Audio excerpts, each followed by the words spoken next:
ఎండలు మండిపోతున్నాయి. అయినా కూడా ఎక్కడా లెక్క చేయకుండా ఆ జనసేన పార్టీకి సంబంధించినటువంటి వీర మహిళలందరూ కూడా ప్రస్తుతం అయితే వస్తున్నటువంటి పరిస్థితి అయితే ఉంది. ఎక్కడెక్కడి నుంచి వచ్చారు, అసలు ఏంటి, ఎంతమంది వస్తారు అనుకుంటున్నారు? మేము హైదరాబాద్ నుంచి వచ్చాము, షేరిలింగంపల్లి డివిజన్ నుంచి వచ్చాము. మేము 10 మంది వచ్చాము ఇక్కడికి వచ్చి చూస్తే విపరీతమైన ఎండ. కానీ ఇలాంటి ఎండ పవన్ కళ్యాణ్ గారు ఒక చల్లటి చూపు ముందు మాకు అసలు ఎటువంటి లెక్కే లేదు. అసలు మాకు ఎండలకు కూడా అనిపించట్లేదు. ఎప్పుడు 4-5 గంటలకు జరుగుతుంది, దానికోసం పొద్దున్నే వచ్చేసారు ఇక్కడికి? సార్ పొద్దున్న రాలేదు, నైట్ వచ్చాం సార్. మేము నైట్ వచ్చి ఇక్కడే ఉన్నాము.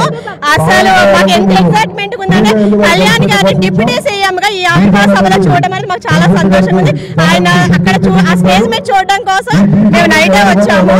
అసలు మేము హైదరాబాద్ నుంచి ఇంత ప్రయాణం చేసి ఒక ఆడపిల్లల అయ్యుండి కూడా ఇలా వచ్చామంటే నాకు నిజంగా ఎంత ఆనందంగా ఉంది. ఎందుకంటే కళ్యాణ్ గారి కోసం మేము ఎంత దూరమైన వస్తాము. ఇక్కడ పిఠాపురం అనే ఊరు అసలు చాలా మందికి చిత్తాడ అనే ఊరే మాకు అసలు తెలియదు ఇంతవరకు కూడా. అలాంటిది ఇప్పుడు అసలు ఈ కళ్యాణ్ గారి విషయంలో మాకు ఇక్కడికి ఈ ఊరు అసలు మారుమోగిపోతుంది. రాష్ట్ర వ్యాప్తంగా కాదు, దేశవ్యాప్తంగా కాదు, ప్రపంచవ్యాప్తంగా ఇంటర్నేషనల్ కళ్యాణ్ గారి పేరు మారిపోవడం అనేది చాలా సంతోషం. అందరూ కలిసి మంచిగా డాన్సుల మీద డాన్సులు చేస్తున్నారు. ఏంటి అసలు? చాలా ఉత్సాహంగా ఉంది, చాలా బాగుంది. మీ వీర మహిళలు అంటేనే సార్ ఇచ్చిన బిదు, అది అందరము మేము అది పాటిస్తాము. ఆయన ఇచ్చిన గౌరవంతోనే మేము ఇక్కడికి వచ్చాం. ఎంత దూరమైనా ఆయన చూడడానికి ఎంత దూరమైనా వెళ్ళగలుగుతాం. హోలీ సంబరాలు కూడా మీ ఆవిర్భావ సభలో కలిపేసి ఎంజాయ్ చేస్తున్నారు? అవును సార్, నా పేరు లక్ష్మి సార్, బెంగళూరు నుంచి వచ్చాను. కలియుగ దేవుడు తిరుపతిలో ఉన్నారని నమ్ముతున్నారు.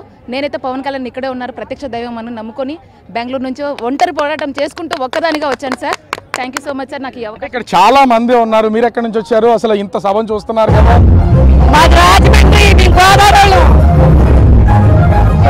అటు ఒక గోదావరి వాళ్ళే కాదు, అనేక ప్రాంతాల నుంచి వచ్చినటువంటి వాళ్ళు ఇక్కడ కూర్చుని ప్రతి ఒక్కరు కూడా ఎంజాయ్ చేస్తున్నటువంటి పొజిషన్ అయితే కనిపిస్తోంది.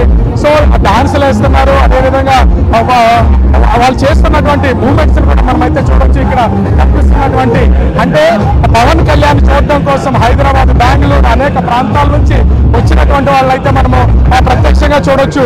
డాన్సులు చేస్తూ ఎంజాయ్ చేస్తూ కలియుగ దేవుడు వెంకటేశ్వర స్వామి తిరుపతిలో ఉంటే ప్రస్తుతం పిఠాపురంలో మా దేవుడు పవన్ కళ్యాణ్ ఉన్నాడంటూ వీళ్ళందరూ కూడా చేస్తున్నటువంటిది అయితే మనమైతే చూడొచ్చు. ప్రతి ఒక్కరు ఎంజాయ్ చేస్తున్నారు. ఎండ అనేదాన్ని ఎక్కడా కూడా అలసట లేకుండా, ఎండని లెక్క చేయకుండా జనసేన జెండాను మోయడానికి అయితే వీళ్ళందరూ కూడా వస్తున్నటువంటిది అయితే మనం చూడొచ్చు. చిన్నవాళ్ళ దగ్గర నుంచి పెద్దవాళ్ళ దాకా అనేక మంది రాత్రికే ఇక్కడికైతే వచ్చి వీళ్ళందరూ కూడా ఎంజాయ్ చేస్తున్నటువంటిది చూడొచ్చు. ప్రస్తుతం వీళ్ళందరూ కూడా జనసేన పార్టీ ఆవిర్భావ సభకి సంబంధించి మొత్తం ఎంజాయ్ చేస్తున్నటువంటిది అయితే చూడొచ్చు. డాన్సులతో అడలు కొడుతున్నారు. ప్రతి ఒక్కళ్ళు వచ్చినటువంటి వాళ్ళు చేయి కలుపుతున్నారు, అడుగు వేస్తున్నారు, డాన్సులు వేస్తూ ఎంజాయ్ చేస్తున్నటువంటి మూమెంట్స్ కూడా మనం అయితే చూడొచ్చు. ఇక్కడ చిన్న పెద్ద తేడా ఏమీ లేదు.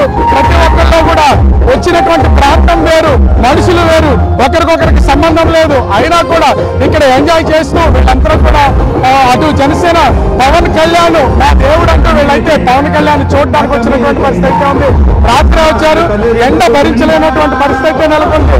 ఇంత ఎండలోనూ ఎక్కడ ఏమి ఆలోచించకుండా ప్రస్తుతం అయితే జనసేన సభ దగ్గర అయితే వీళ్ళందరూ కూడా ఎంజాయ్ చేస్తున్నటువంటి పరిస్థితి అయితే కనిపిస్తుంది.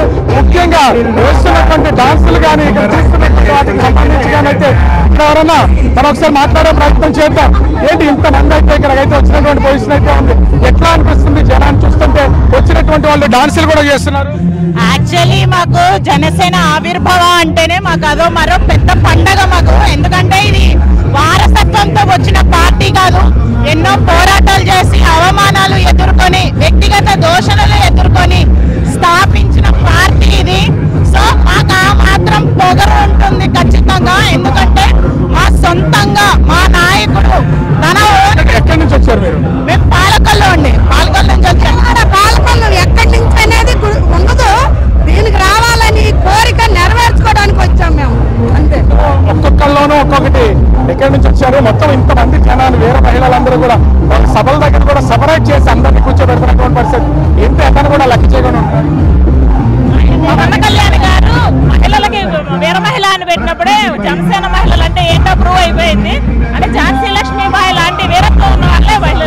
ఎండ వాన చలి ఏమి లేదు, ఎన్నో అవమానాలు ఎన్నో అవహేళనలు భరించి ఈ రోజు పండుగ చేసుకుంటారు.